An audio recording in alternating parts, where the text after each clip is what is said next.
They're great because, you know, providing the bike fits you. They're great in the sense that they absorb all the bumps, you know, because it's a big heavy steel frame. There's a lot of density there, so the vibration transfer is a lot lower.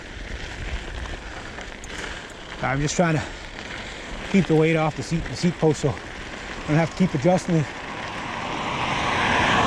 Like the road, the way it was previously, like there's probably about 2 or 3 inches of this stuff here, so it's still really soft yet,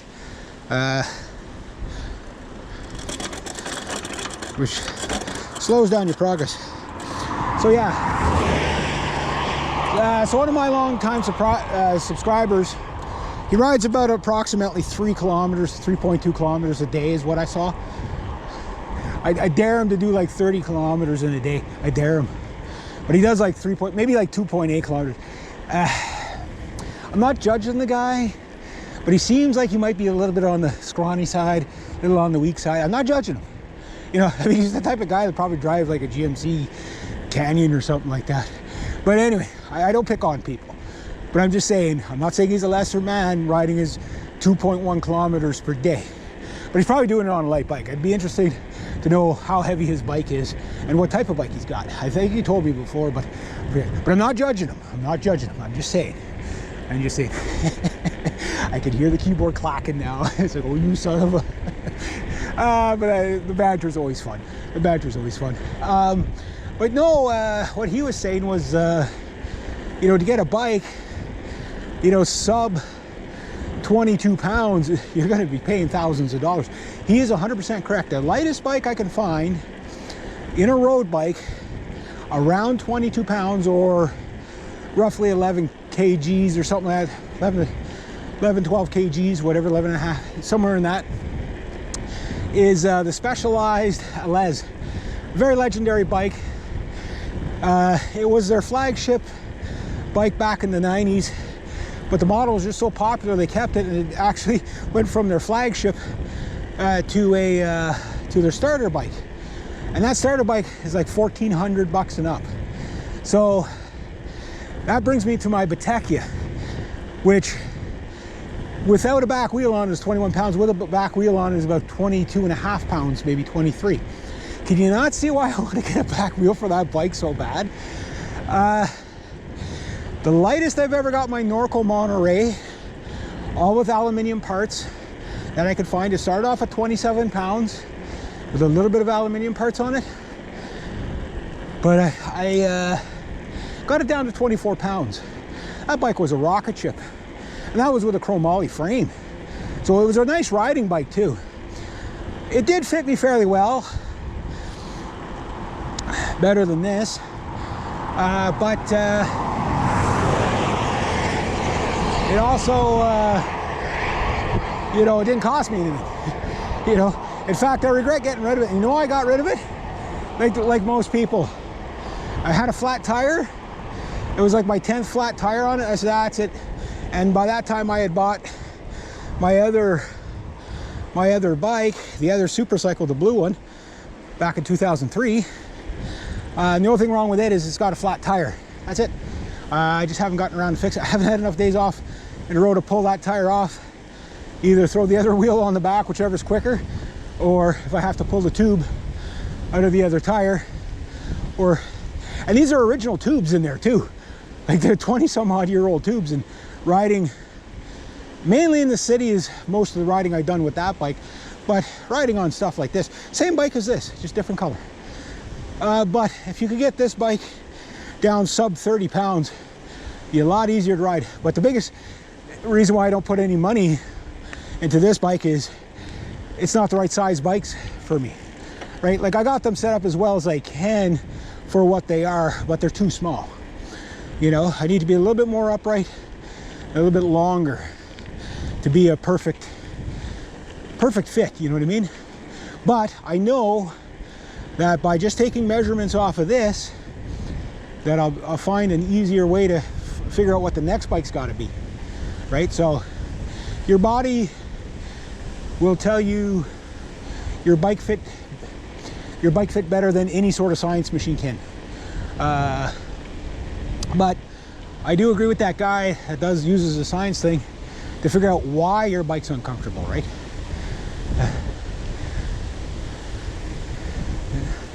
Morning. So basically what it comes down to, if you guys seen, like I say,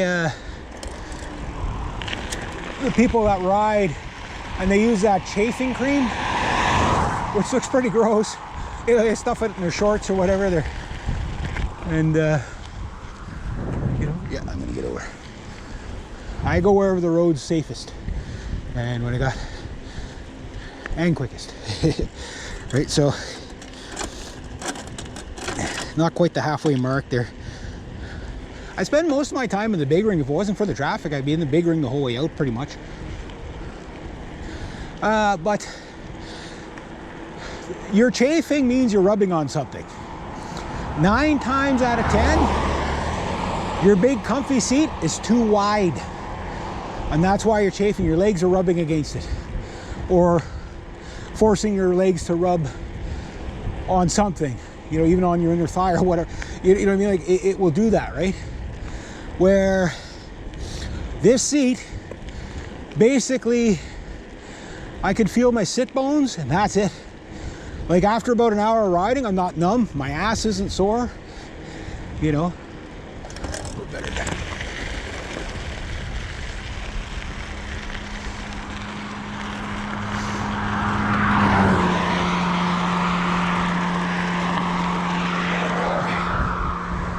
Back on this side. I'm trying to stay on this side of the white line in as much ditches or as much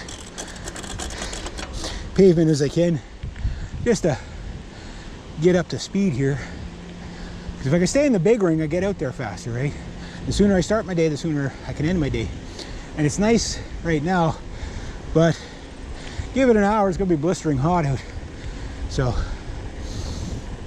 like last week was hot. The week before was just death.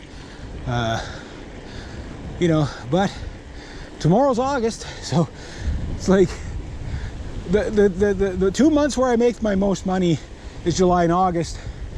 But the caveat is that it's also the hottest months and where I'm the least comfortable doing anything, because it's just out in the brutal. Like yesterday I was working on a hill like this, working in dirty pine, you know,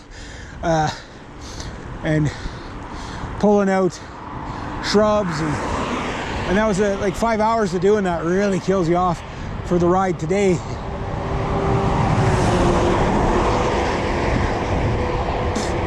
Dusty, very dusty. Okay, whoop. Let's get in that big ring again.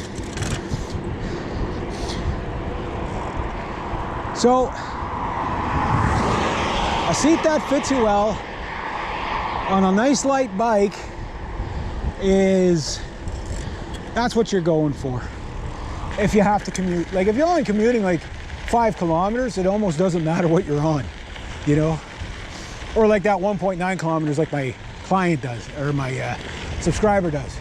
You know, like 1.8 kilometers is that's pretty sissy. But again, I'm not judging them. I'm not judging them.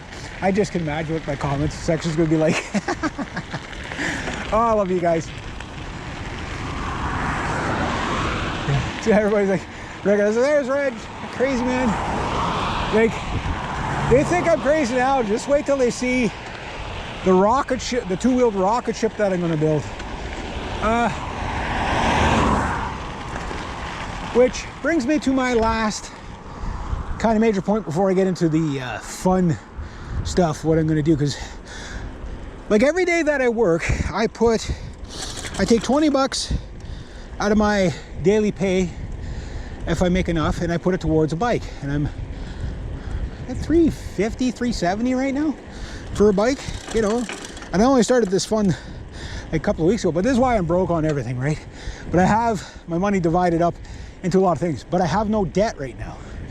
That doesn't mean I'm not going to use my credit card again, but I'm going to chill out from that for a little while until I'm going to try to, because I got all the things not all the things, but most of the big things that I wanted to get.